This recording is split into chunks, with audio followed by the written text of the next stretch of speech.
Here is the list of all of the things that I'm concentrating on with all of my client campaigns, all of my personal sites from an SEO perspective.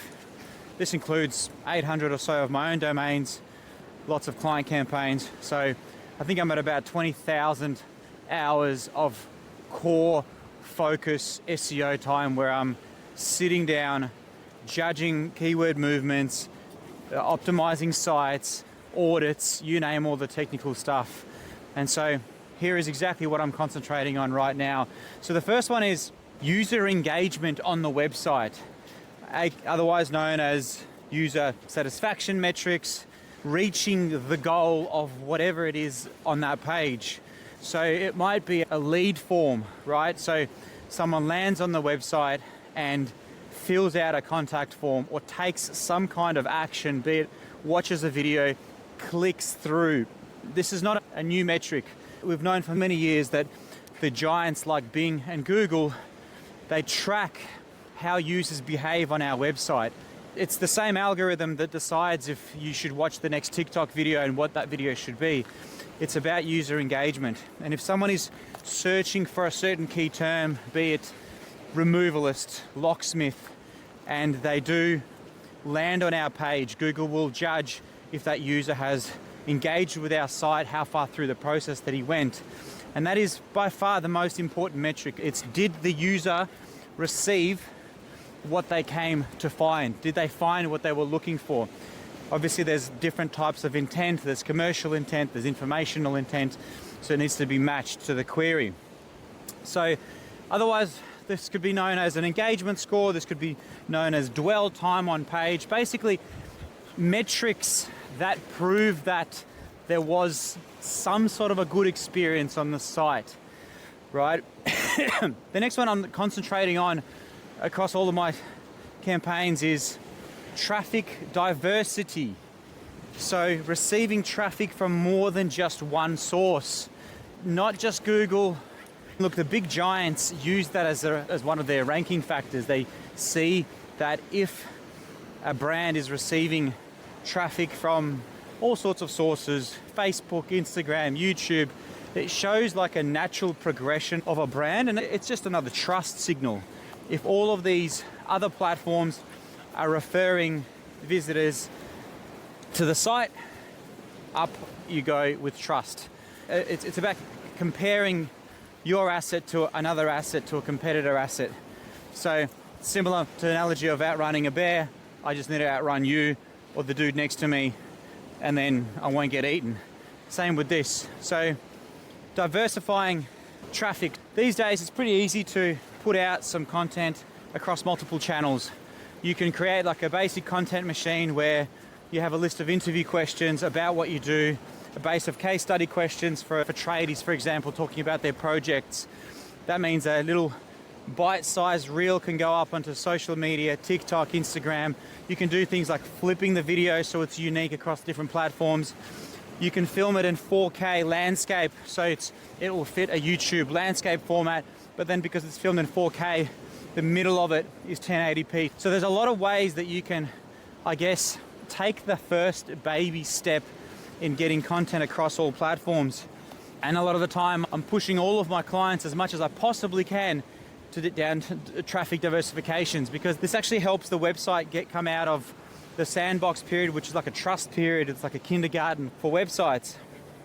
So another factor that I still heavily concentrate on, and I always have, it's topical authority. It's essentially proving to the Google gods and the search engines and AI and whatnot that this website, this asset is trustworthy on this topic.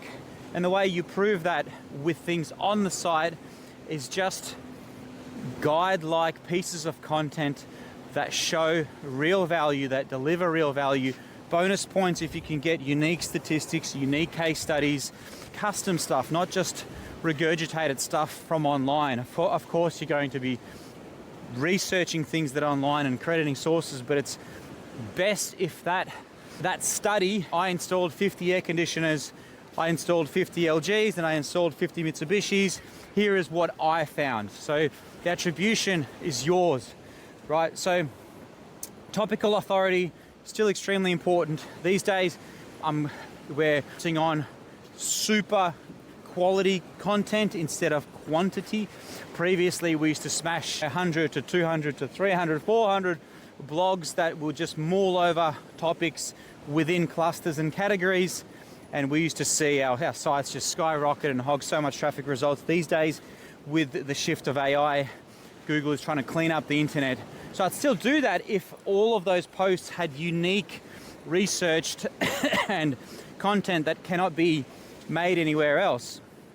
But for a site and a plumber or an electrician where it's a tradie or an arborist where they're not going to give me their case studies on the thickness of gum tree to chewing gum ratios, there's only so much that we can do there. And so what we've been doing there is, if there's a guide on stump removal or, you know, how to kill a tree or whatnot, or how to ethically remove a tree, we'll have one super guide on that, and then we'll attempt not to overlap with other pieces of content. So still extremely relevant to prove to Google with long form guide-like content that you are trustworthy on the topic. Now, content depth, I'm a big believer. Look at the top 10. If the top 10 are writing articles that are 10,000 words, guess what? Our article as an average needs to be about that much. That's it. Don't maul over a topic, don't repeat yourself. So the content needs to be straight to the point, minimizing fluff, minimizing filler words. It used to all be about content quantity and things like that in the past.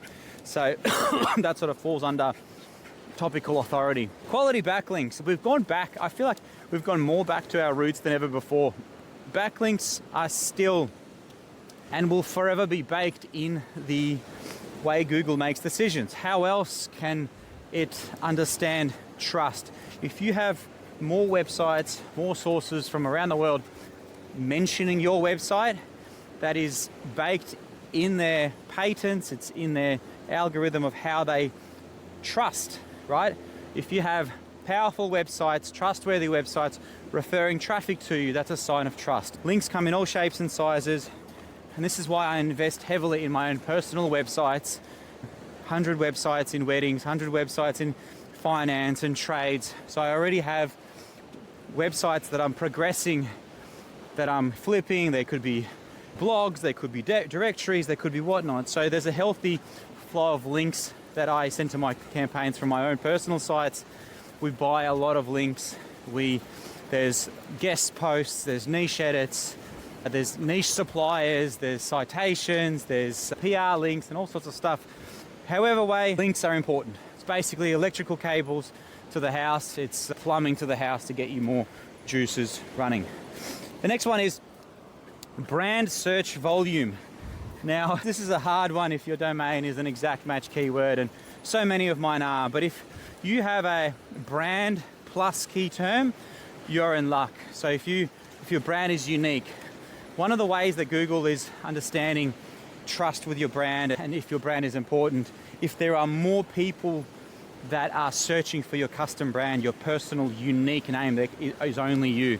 How do you get additional brand search volume from Google? You share valuable content online, be it blogs or guides, but this is where social media and real creation, where you're actually sharing value. You might be John Smith, the real estate agent, and you've got a different perspective of, where real estate prices are going to go. So you're releasing all of this content online onto YouTube, onto TikTok. What happens is people will remember you and be like, oh, I need to find out this. I need to look this dude up. Maybe they're searching for your TikTok. Maybe they're searching for your Instagram, Facebook, or if they just want to suss out your website. They're the kind of things that increase brand search volume. So Google rewards brands more than ever. Brand searches equals higher trust, better rankings, and to do that you can run cheap engagement ads. Now, I wanted to keep this non-technical, but there is a lot of technical stuff that's still as important as ever before. Things like crawlability, making sure your website is fast, making sure it's mobile responsive, making sure that the Google crawler is seeing what they need to see, making sure your content is easily skimmable, making sure that just the user can find what they're looking for as quickly as possible, so can the robot. So there's 200 ranking factors that I've listed for the last few years on my websites. This video, I hope, is that just from a different perspective on the things that I'm concentrating on. Hope that helps.